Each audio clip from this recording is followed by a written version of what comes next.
Welcome to Conversations. My name is Deanna Lee, and today on the show, we are going to learn all about Becks Place.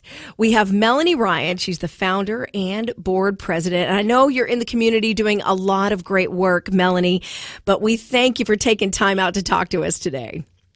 Thank you. I'm so excited to be here. Tell me about Becks Place. Yeah, we are a very unique and innovative organization. We serve the low-income community in Snohomish County that has pets. And the idea is that many people can't or won't access services that they need to get to stability if it means giving up or sacrificing their pet. The pet is their family. It's an enormous sort of support for them in the midst of crisis or instability.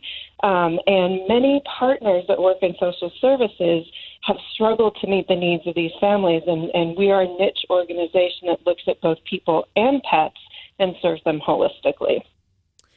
And what areas in Snohomish? Is it all of Snohomish County that you're serving? So we have 5 programs, and our foster boarding program is available to all low-income families in Snohomish County throughout the entire county. Our other 4 programs are available to a smaller portion of the county for residents between Snohomish and Index, which is considered East Snohomish County. How does a family know if they qualify for Becks Place? So we have an application process, and on our application we have our income levels. So for your family household size, it is typically 300% of the federal poverty standards.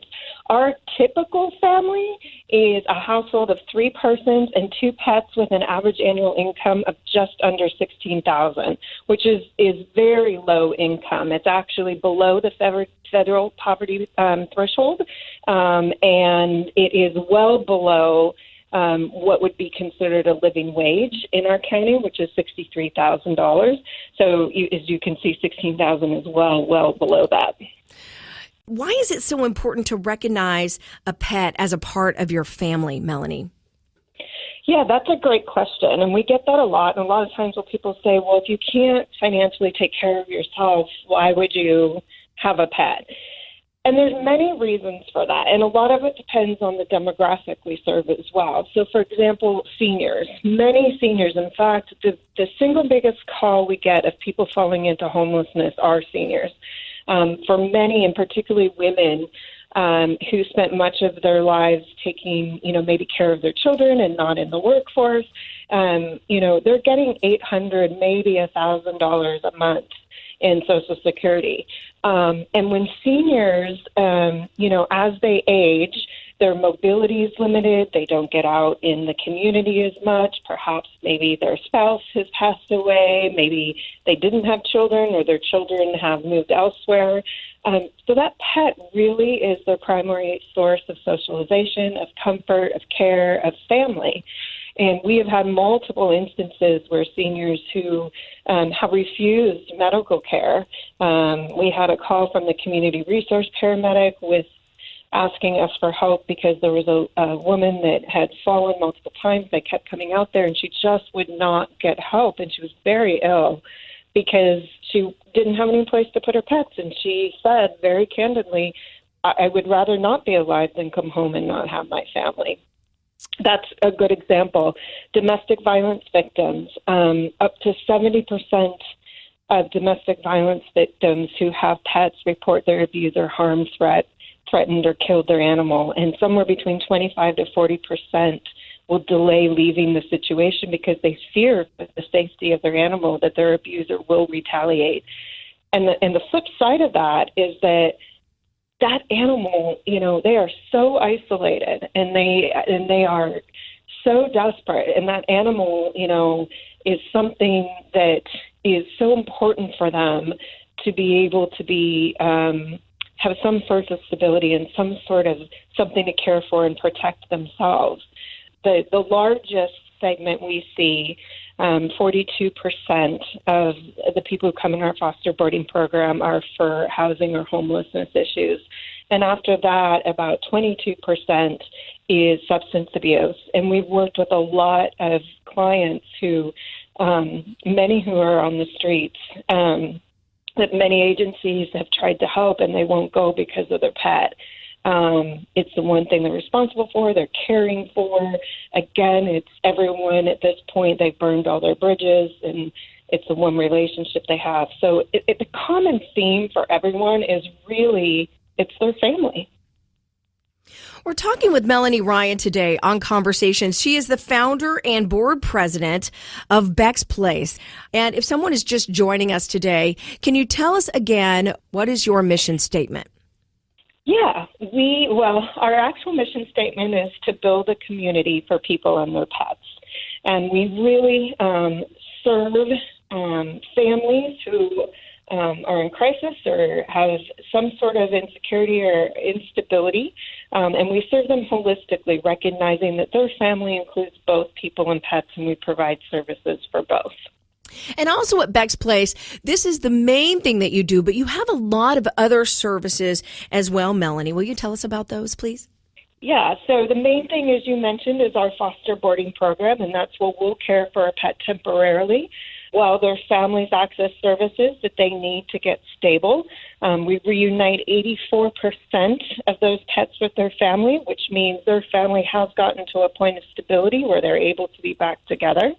We have what's called Paw It Forward, and we really think of Paw It Forward as an emergency or a hospitality-driven program where there's a need that's emergent right in front of the family that needs to be addressed for that family to move forward. One story I'll share with you is we actually had a woman whose cat was in our foster boarding program. She had a lot of housing insecurity. She was a senior.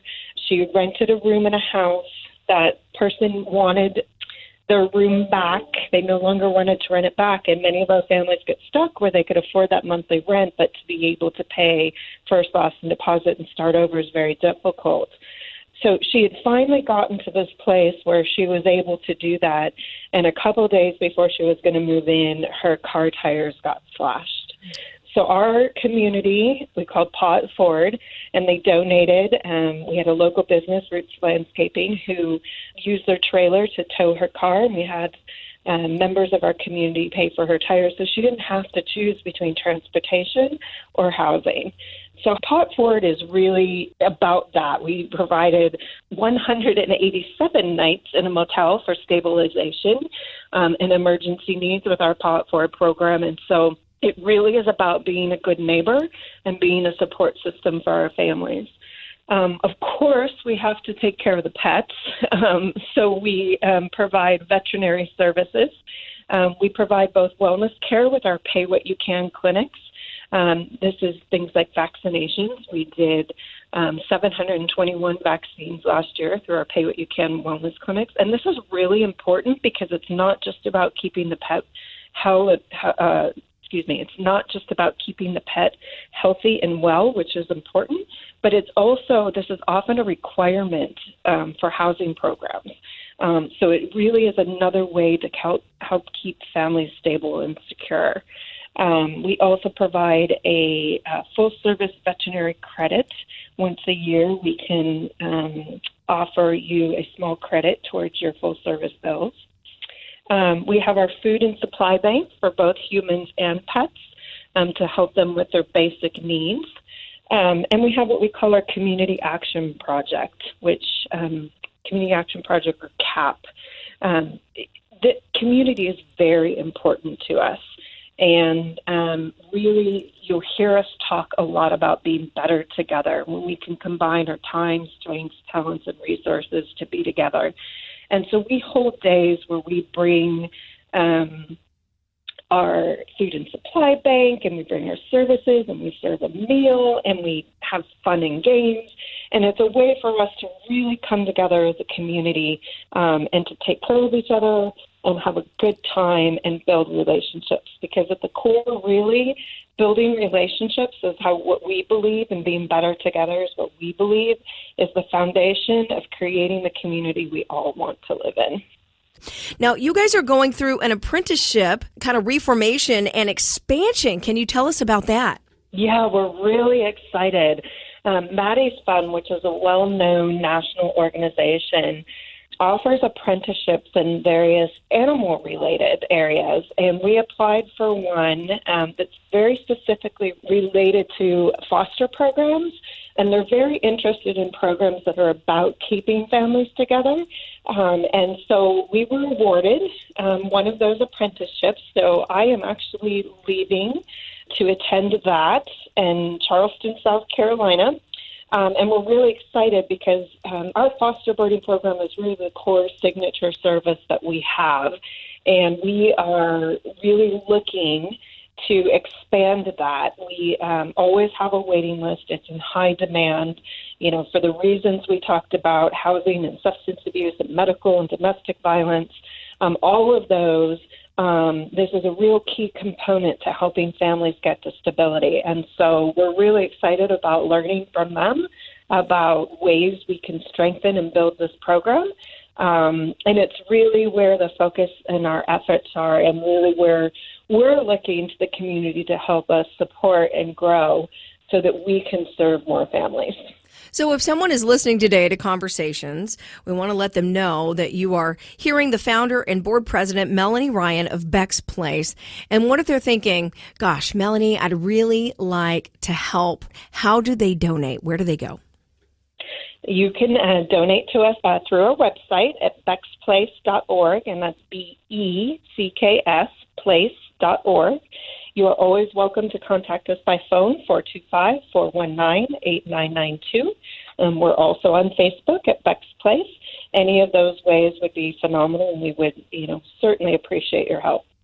I'm sure there's people listening today that want to donate. So again, that's becksplace.org.